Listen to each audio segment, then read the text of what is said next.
السلام علیکم ورحمۃ اللہ وبرکاتہ۔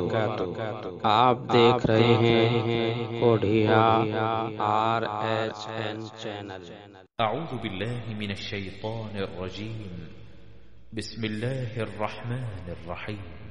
الحمد للہ رب العالمین الرحمن الرحیم مالک یوم الدین۔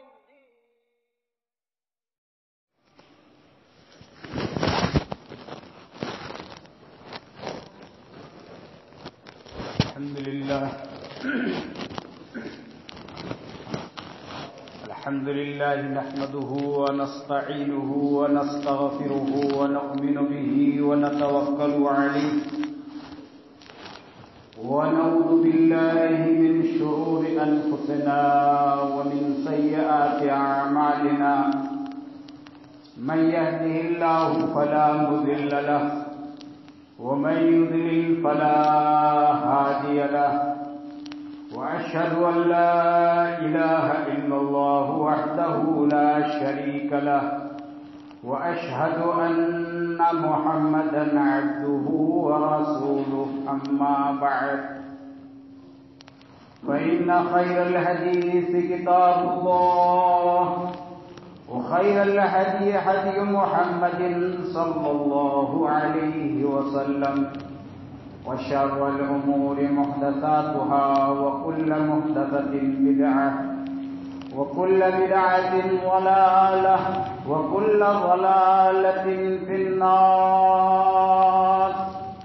قال الله تعالى في القرآن المجيد: أعوذ بالله من الشيطان الرجيم، بسم الله الرحمن الرحيم۔ لن تنالوا البر حتى تنفقوا مما تحبون، وما تنفقوا من شيء فإن الله به عليم۔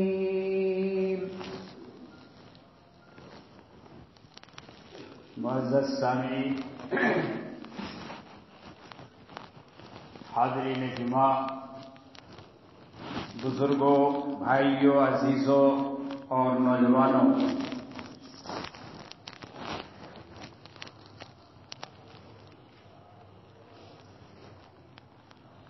آج کا خطبہ جمعہ پیش کرنے کے لیے میں نے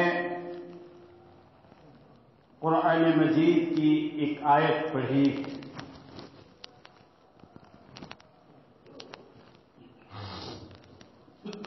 انشاءاللہ العزیز اسی آیت کی روشنی میں آج کا یہ خطبہ جمعہ پیش کیا جائے گا۔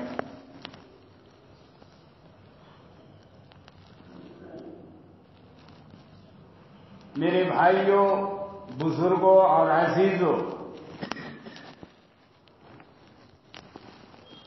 ہم مسلمان ہیں، ہمارا یہ عقیدہ ہے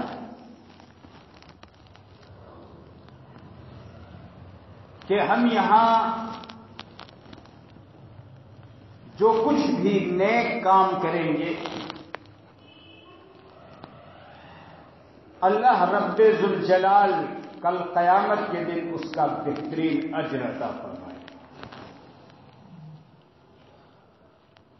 انسانوں میں یہ بہت سارے لوگوں کا عقیدہ ہے کہ یہ دنیاوی زندگی ایسی ہی ہے۔ ایک آدمی جنم لیتا ہے، جوان ہوتا ہے، پھر بوڑھا ہو جاتا ہے، مر جاتا ہے اور ختم ہو جاتا ہے، اس کے بعد کوئی چیز نہیں۔ لیکن اسلام نے یہ عقیدہ پیش نہیں کیا ہے۔ اسلام نے یہ عقیدہ پیش کیا ہے کہ الدنیا مزرعۃ الآخرہ، کہ دنیاوی زندگی یہ عارضی زندگی ہے، اور یہ زندگی در حقیقت آخرت کی کاشت ہے۔ اس دنیا میں ایک آدمی اچھا کرے گا، آخرت میں اس کو اچھا ملے گا۔ اس دنیا میں ایک آدمی برا کرے گا، آخرت میں اللہ رب ذوالجلال اسی طرح اس کو بدلا عطا فرمائے۔ اور اسی عقیدے کے تحت رب ذوالجلال نے حضرت آدم علیہ السلام سے لے کر کے آخری پیغمبر جناب محمد صلی اللہ علیہ وسلم تک ایک کے بعد ایک، یکے بعد دیگرے پیغمبروں کو بھیجنے کا ایک مبارک سلسلہ شروع کیا، لوگوں کو یہی بتلانے کے لیے کہ آپ اس دنیا میں آئے ہو، یہ زندگی عارضی ہے، یہ چند روزہ زندگی ہے، اور اصل زندگی وہ آخرت کی زندگی۔ اگر انسانوں کے دماغ میں یہ بات بیٹھ جائے، اگر یہ عقیدہ دلوں میں پیوست ہو جائے، اگر یہ ایک آدمی یہ سوچ لے کہ ہمیں آخرت کی زندگی بہتر بنانی ہے، تو یقیناً وہ آدمی اس دنیا میں بہتر کام کرے۔ اسی لیے ہمارا اور آپ کا یہ عقیدہ ہے کہ آخرت میں مرنے کے بعد ٹھکانے دو ہوں گے۔ ایک خوبصورت ٹھکانہ ہوگا جس کا نام جنت ہے، اور جنت کے متعلق قرآن مجید کو جب آپ کھولیں گے پڑھیں گے، رب ذوالجلال نے درجنوں آیتیں اتاری ہیں صرف جنت کے متعلق، جنت کی خوبیوں کے متعلق، جنت کو ثابت کرنے کے متعلق، جنت کو لوگوں کی نگاہوں میں لانے کے متعلق۔ اور جنت کے مقابلے میں رب ذوالجلال نے جہنم تیار کیا ہے، اور قرآن مجید کے اندر آپ کو بے شمار آیتیں ملیں، کہیں جہنم کی صفات کا تذکرہ ملے گا، جہنم میں کس طرح سے انسان عذاب میں مبتلا ہوگا اس کا تذکرہ ملے گا۔ پھر جب قرآن سے آگے بڑھتے ہیں اور رسول اللہ صلی اللہ علیہ وسلم کی حدیثوں کا مطالعہ کرتے ہیں تو وہاں بھی تفصیل سے جنت کا تذکرہ ملتا ہے اور جہنم کا تذکرہ۔ مرنے کے بعد جب حشر قائم ہوگا ٹھکانہ دو ہوگا، ایک ٹھکانہ جنت اور دوسرا ٹھکانہ جہنم۔ اسی لیے جنت کی جہاں بشارتیں دی گئی ہیں، خوشخبریاں سنائی گئی ہیں، وہیں جہنم کی وعیدیں بھی بتا دی گئی ہیں۔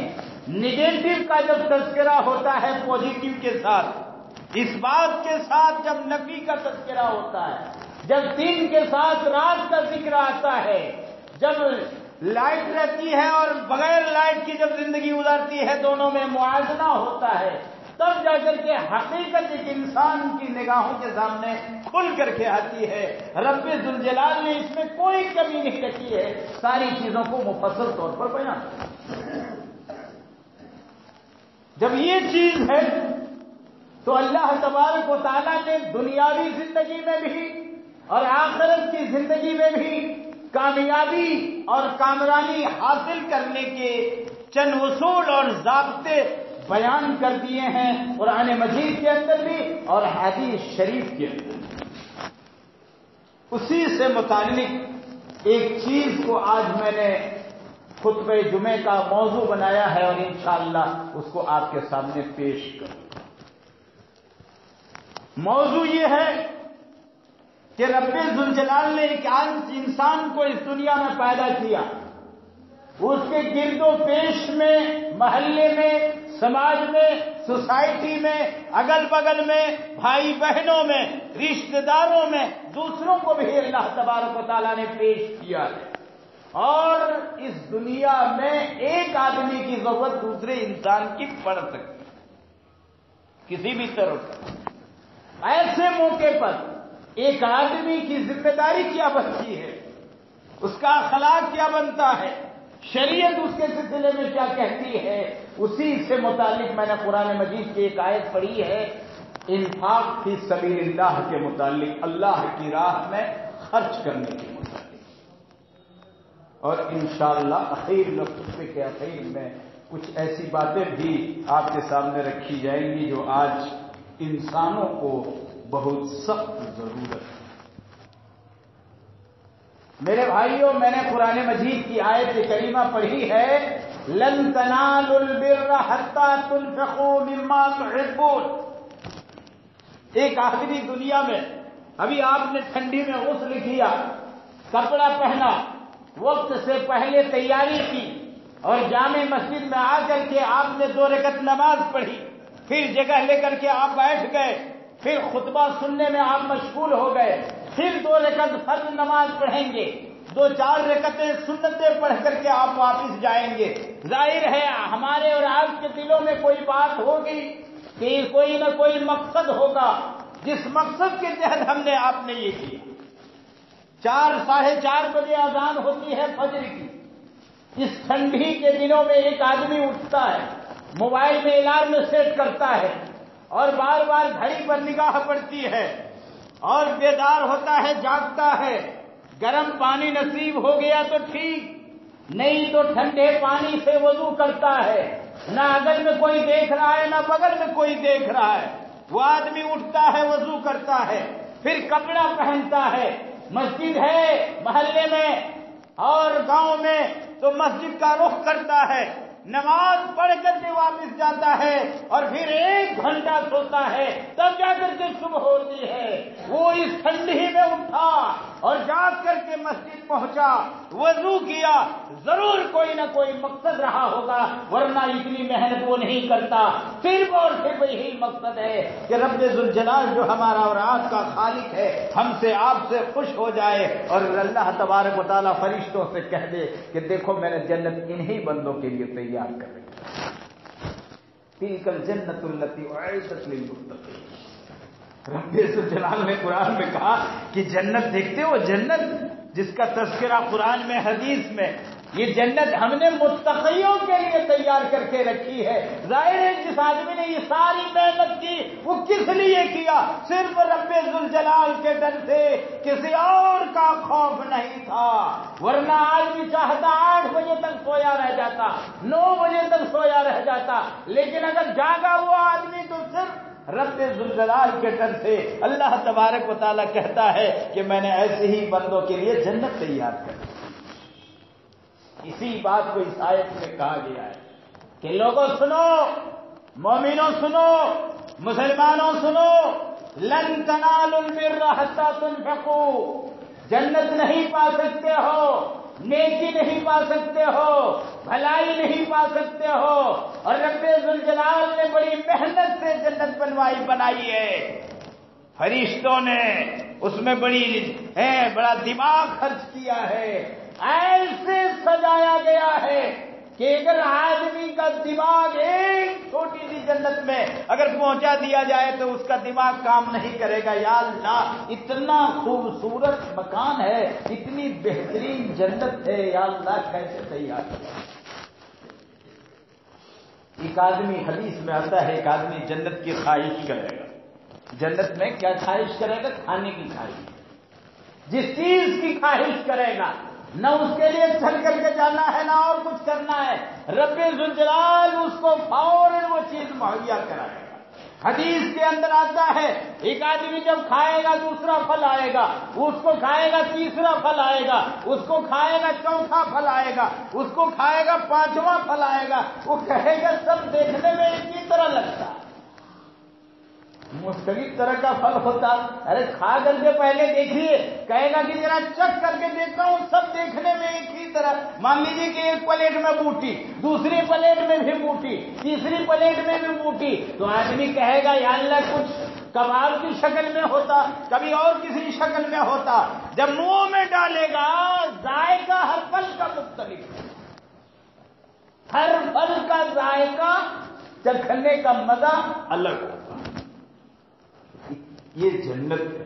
اللہ تبارک و تعالیٰ کہہ رہا ہے، آدمی سوچنے کا کہ بڑی آسان سی چیز ہے، بس جیسے چاہو جنت کو حاصل کر لو، ایسے نہیں حاصل کر سکے گا۔ لن تنالوا البر حتى تنفقوا مما تحبون، جب تک آپ اللہ کی راہ میں اس چیز کو خرچ نہیں کرو گے جو چیز تمہیں بڑی عزیز ہے، بڑی پیاری ہے، اس کو اگر اللہ کی راہ میں خرچ نہیں کرو گے جنت کو نہیں پا سکتے ہو۔ آگے رب ذوالجلال نے کہا وَمَا تُنْفِقُوا مِنْ شَيْءٍ، ایک آدمی، ایک مسلمان، ایک کلمہ پڑھنے والا شخص کوئی بھی چیز رائی کے دانے کے برابر، ایک معمولی سی چیز اتنی بڑی سی چیز خرچ کرے گا، وَمَا تُنْفِقُوا مِنْ شَيْءٍ، قرآن کی تعبیر ہے کچھ بھی خرچ کرے گا فَإِنَّ اللَّهَ بِهِ عَلِيمٌ۔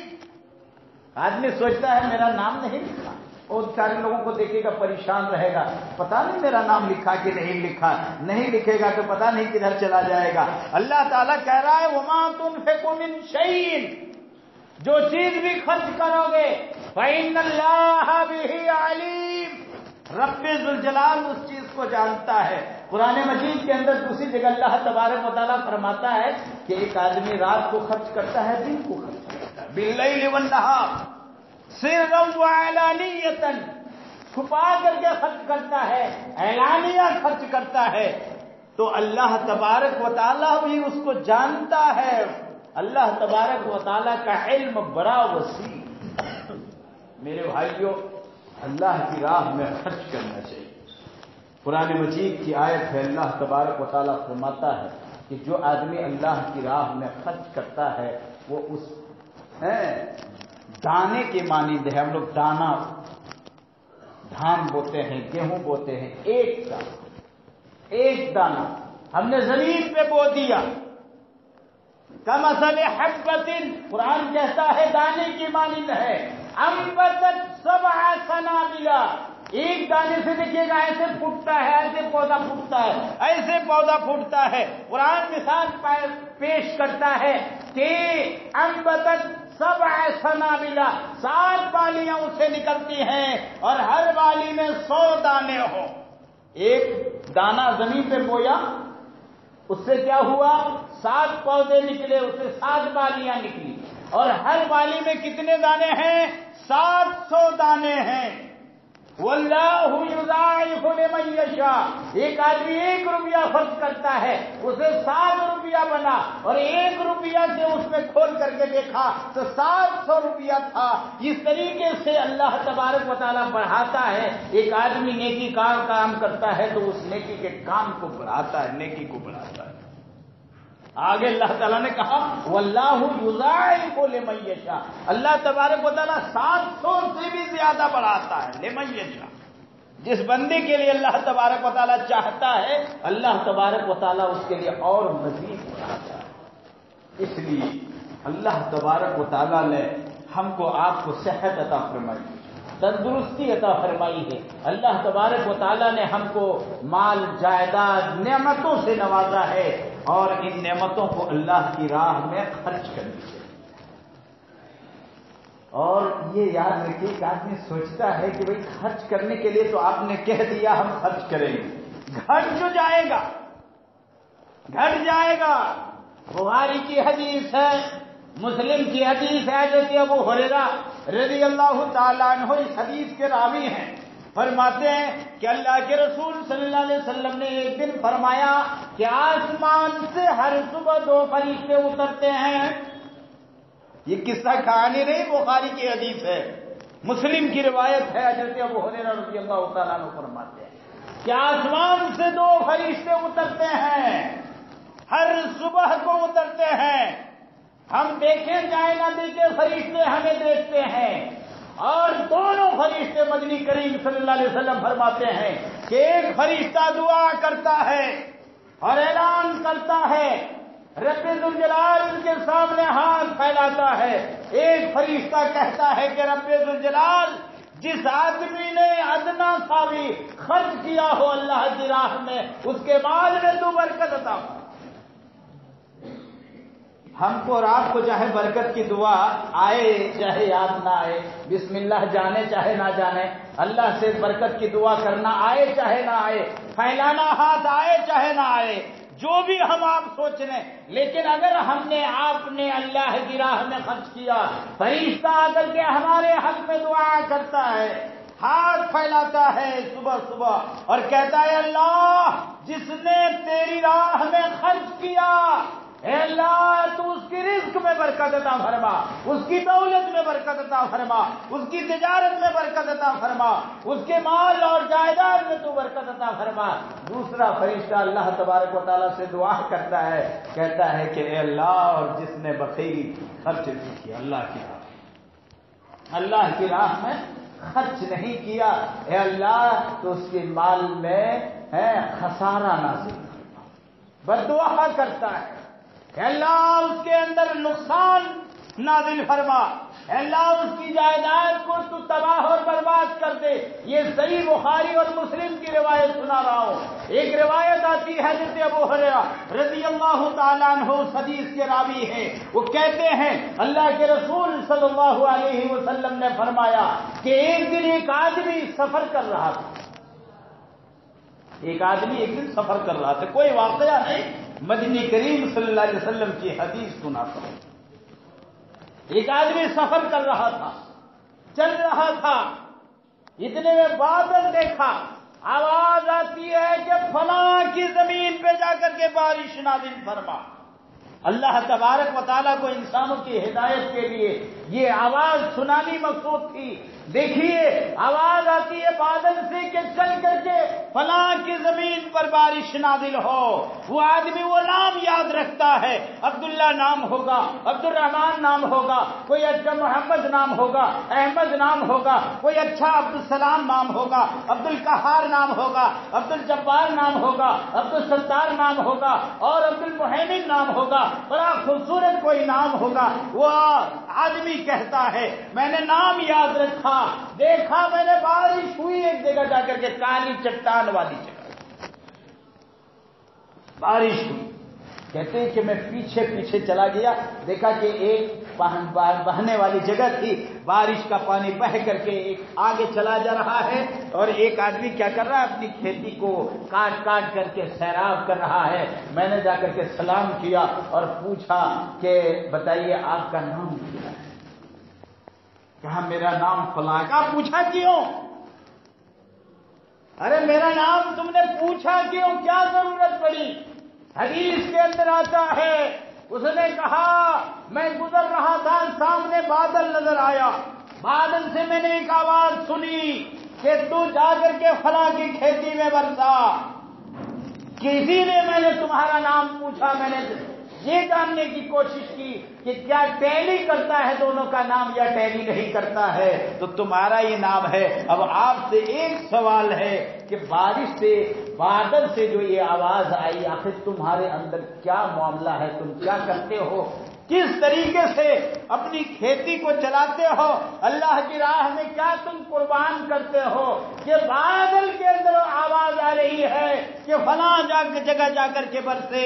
کہا اے اللہ کے بندے سنو، جب کھیتی تیار ہوتی ہے تو تمام پھل ہو، فروٹس ہو، دانے ہو، جو کچھ بھی تیار ہوتی ہے کھیتی، وہ میں کیا کرتا ہوں 3 حصے میں بانٹتا ہوں۔ ایک نیک بندے کا کام دیکھیے، 3 حصے میں بانٹتا ہوں۔ ایک حصے کو اللہ کی راہ میں قربان کرتا ہوں، دوسرے حصے کو بال بچوں میں خرچ کرتا ہوں، اور تیسرے حصے کو اسی زمین پر، اسی کھیت میں لگا دیتا ہوں۔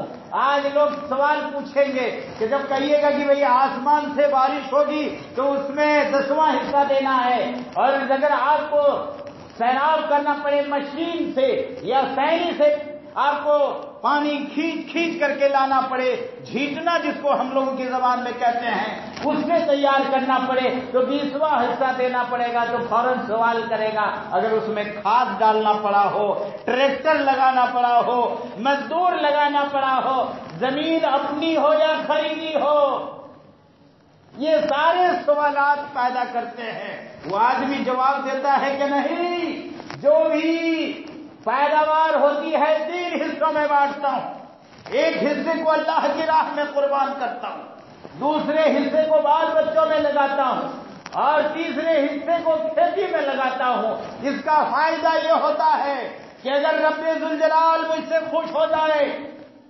اللہ مجھ سے راضی ہو جائے، تو اتنا پھل آئے گا، اتنا پھل آئے گا جس کا کوئی حساب اور کتاب نہیں ہو سکتا ہے۔ میرے بھائیوں، ایک آدمی سوچے کہ بھئی اللہ کی راہ میں خرچ کریں گے تو پھر ہمارے لیے خسارہ ہوگا، نقصان ہوگا، 100 روپیہ جیب میں تھا نکال کر کے ہم نے خرچ کر دیا تو پھر بچے گا کیا؟ میرے پاس رہ کیا جائے گا؟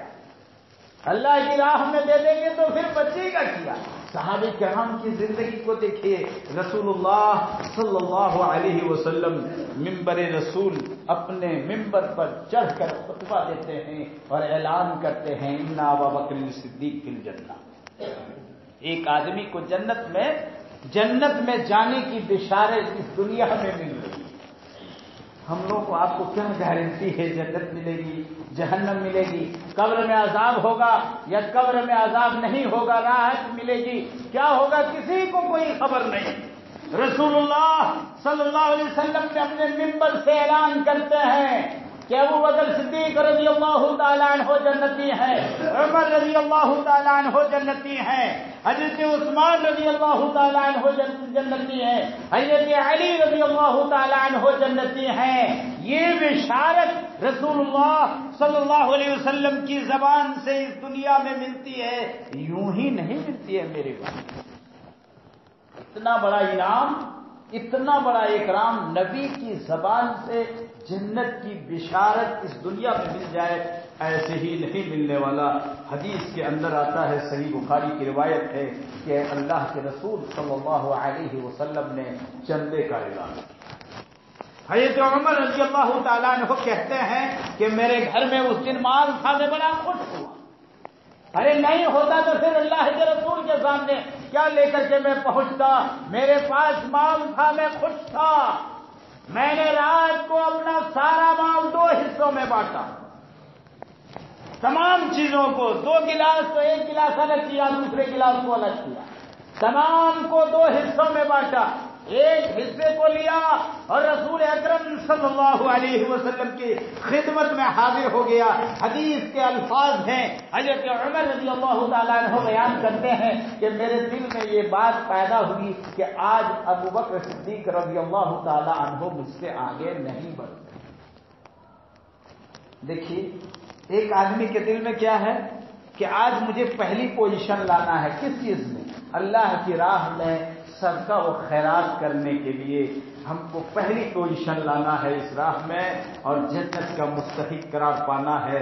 وہ آدمی دل میں ٹھانتا ہے، لیا ہوا مال چلا جا رہا ہے اللہ کے رسول صلی اللہ علیہ وسلم کی خدمت میں، اور دل میں یہ بات ہے کہ آج ابو بکر صدیق رضی اللہ تعالیٰ عنہ عمر سے آگے نہیں۔ کتنا خوش ہوگا اندر سے ایک آدمی۔ حضرت عمر بیان کرتے ہیں کہ میں مدنی کریم صلی اللہ علیہ وسلم کی خدمت میں پہنچا، نبی نے نگاہ اٹھائی، دیکھا، عمر نے اپنا مال پیش کیا۔ جب نبی نے دیکھا تو بے تحاشا مال نظر آیا، پلیٹ دیکھا الگ ہے، گلاس دیکھا الگ ہے، جگ دیکھا الگ ہے، فلاں چیز دیکھی، فلاں چیز دیکھی۔ کہا عمر ایک سوال ہے، کہا نبی صلی اللہ علیہ وسلم پوچھئے۔ کہا سوال یہ ہے کہ تم نے اپنے بال بچوں کے لیے کیا چھوڑا ہے؟ حضرت عمر کہتے ہیں اللہ کے رسول، میں نے رات کو اپنا سارا مال 2 حصوں میں بانٹ دیا، اور 1 حصہ میں لے کر کے آپ کی خدمت میں پہنچا ہوں، اور 1 حصہ میں نے اپنے بال بچوں کے لیے چھوڑ دیا ہے۔ حضرت عمر رضی اللہ تعالیٰ عنہ نے وہ مال دیا، نبی کریم صلی اللہ علیہ وسلم نے رکھ لیا۔ حضرت ابو بکر صدیق رضی اللہ تعالیٰ عنہ کچھ دیر کے بعد پہنچتے ہیں۔ حضرت ابو بکر صدیق رضی اللہ تعالیٰ عنہ کچھ دیر کے بعد پہنچتے ہیں۔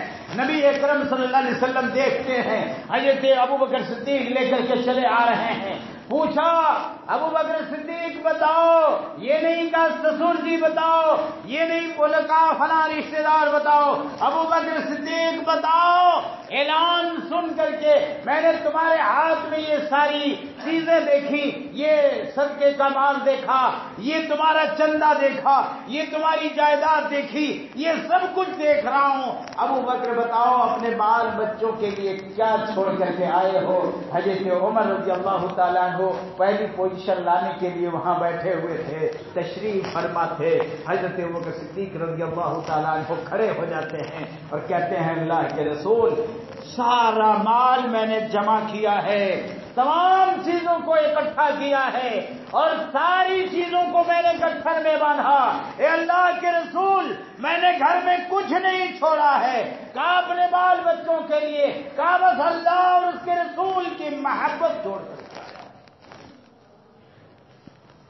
اللہ اور اس کے رسول کی محبت چھوڑ کر کے آیا ہوں۔ اے اللہ کے رسول اب بتائیے اتنا بڑا انسان نبی اکرم صلی اللہ علیہ وسلم اگر ممبر سے گواہی جنت میں جانے کی نہیں دیں گے تو کن کے حق میں؟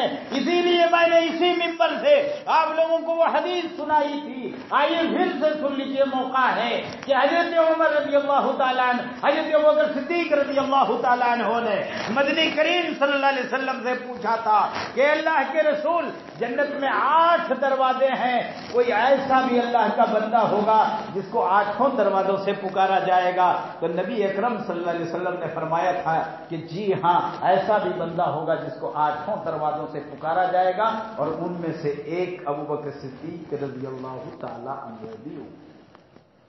دیکھا سن، اسی کے متعلق کہا ہے اللہ تبارک و تعالیٰ نے کہ ہم نے ایسے ہی لوگوں کے لیے جنت تیار کر کے رکھی ہے۔ میرے بھائیوں، مکہ سے ہجرت کر کے جب مدینہ صحابہ چلے جا رہے ہیں، بڑی مشکل گھڑی ہے۔ آج ہندوستانیوں پر اسی طرح کی مشکل گھڑی آ گئی ہے، صرف مسلمانوں پر نہیں، عام ہندوستانیوں پر۔ یہ چھانٹ کانٹ کی ضرورت نہیں ہے، یہ ہمیشہ سوچ کر کے رکھیے گا، نہ اپنی گفتگو میں لانے کی ضرورت ہے اور نہ کہیں۔ عام ہندوستانیوں پر اسی طرح کی مشکل کی گھڑی آ گئی ہے جس طریقے سے مکہ کی سرزمین پر اس زمانے میں نبی اکرم صلی اللہ علیہ وسلم پر اور ان کے صحابہ پر وہ گھڑی آئی تھی، اور مکہ چھوڑ کر کے جب مدینہ جا رہے تھے، رسول اللہ صلی اللہ علیہ وسلم کے مدینہ کے ساتھیوں نے اپنے ان لوگوں کو بھائی بنایا تھا۔ آج تمام ہندوستانی بھائی ہیں اس معاملے میں، اور سب ایک دوسرے کے کام آئیں گے، ایک دوسرے کے ساتھ دینے کی آج ضرورت ہے، آج اسی اخوت کی ضرورت ہے، آج اسی خونی رشتہ داری کو آج ثابت کرنے کی ضرورت ہے۔ مدینہ پہنچتے ہیں، ان میں سے ایک حضرت عبد الرحمن بن عوف رضی اللہ تعالی عنہ بھی، اللہ کے رسول صلی اللہ علیہ وسلم کا انتقال ہو چکا ہے۔ ایک دن مدینہ کی دھرتی کانپ رہی ہے۔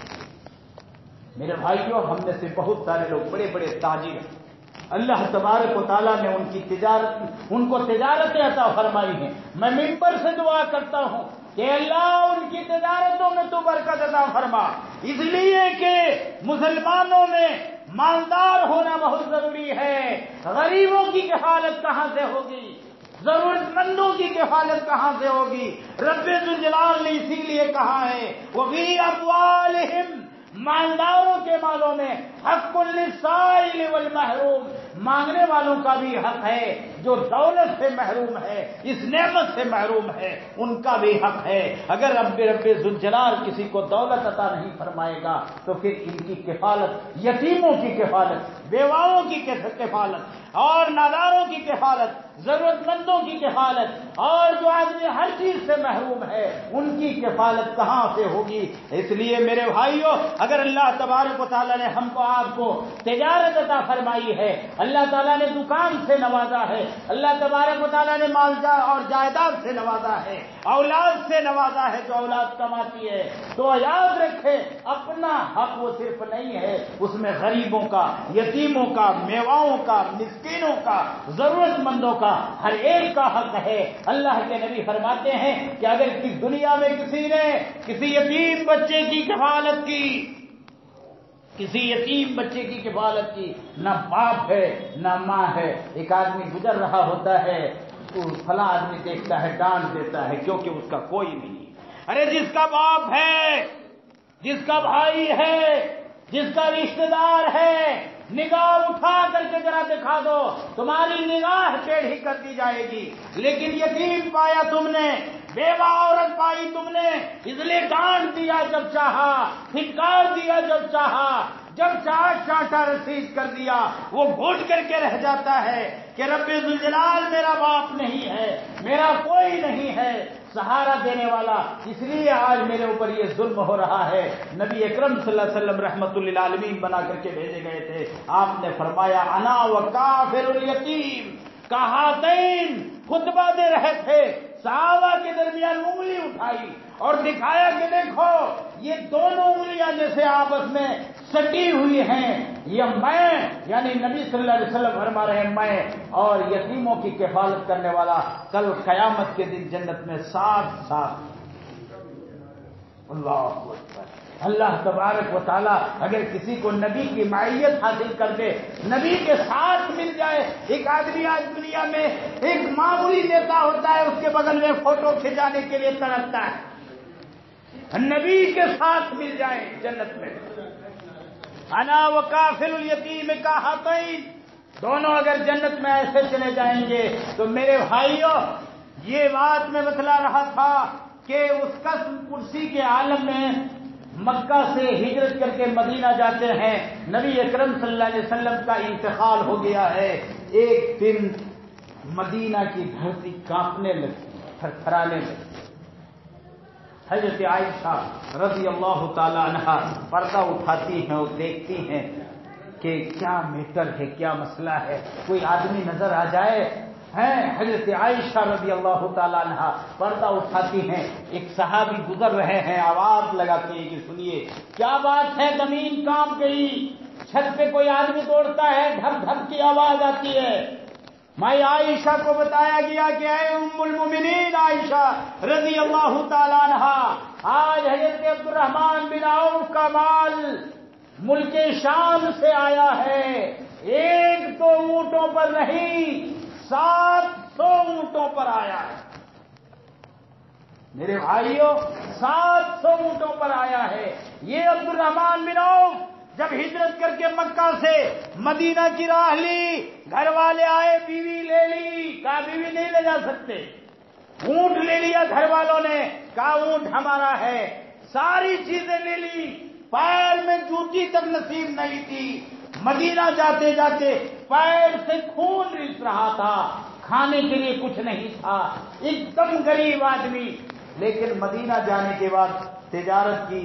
جب حضرت عبد الرحمن بن عوف کا انتقال ہوا، اتنی جائیداد اس وقت ان کے پاس تھی کہ سونا کلہاڑی سے ٹانگا سے کاٹ کاٹ کر کے ان کے رشتہ داروں میں تقسیم کیا۔ اللہ تبارک و تعالیٰ تجارت کو بڑھانے والا۔ یہ عبد الرحمن بن عوف آئے تھے، غربت کے عالم میں مدینہ پہنچتے ہیں، تجارت شروع کرتے ہیں، نبی کا انتقال ہو جاتا ہے تو حضرت عائشہ رضی اللہ تعالی عنہا محسوس کرتی ہیں کہ آج مدینہ کی دھرتی کانپنے لگی ہے، پوچھتی ہیں تو کیا بتایا جاتا ہے کہ حضرت عبد الرحمن بن عوف کا مال 700 اونٹوں پر آج ملک شام سے آیا ہے۔ 700 اونٹ کو لائن میں لگا دیجئے، شاید ہی مدھو پور سے کوئی بھی مال بوگی والی ٹرین، کوئی اتنی لمبی ٹرین کوئی گزری ہوگی، 700 بوگیوں پر مال۔ وہ صحابی سے حضرت عائشہ رضی اللہ تعالی عنہا فرماتی ہیں، سنیے، فرماتی ہیں کہ اے اللہ کے بندے، اے صحابی رسول، اللہ کے نبی نے مجھ سے ایک حدیث بیان فرمائی تھی، شاید رب ذوالجلال نے مجھے حفاظت کر کے رکھنے کے لیے کہا گیا تھا، جاؤ اور جا کر کے عبد الرحمن بن عوف سے کہہ دینا کہ مائی عائشہ نے آج ایک حدیث سنائی ہے، جو حدیث مدنی کریم صلی اللہ علیہ وسلم نے مائی عائشہ سے بیان کی تھی، وہ حدیث یہ ہے کہ نبی کریم صلی اللہ علیہ وسلم نے ایک دن مجھ سے فرمایا تھا کہ اے عائشہ تم گواہ رہو، یہ عبد الرحمن بن عوف کا نام تم جانتی ہو؟ کہا جی ہاں۔ کہا یہ سن لو، میں تمہیں بتا رہا ہوں، یہ آدمی جنتی ہے، جنت میں جائے گا، دنیا میں اسے جنت پانے کی بشارت سنا تھا۔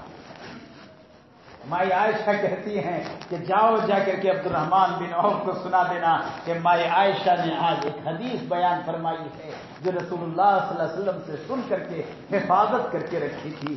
اتنی بڑی بشارت بشارت اس آدمی کو لگنے لگا کوئی دوسرا نہ پہلے پہنچ کر کے بیان کر دے، اس لیے دوڑتا ہانپتا کانپتا حضرت عبد الرحمن بن عوف کے یہاں پہنچتا ہے اور جا کر کے ہانپتے کانپتے ہوئے سلام کہتا ہے۔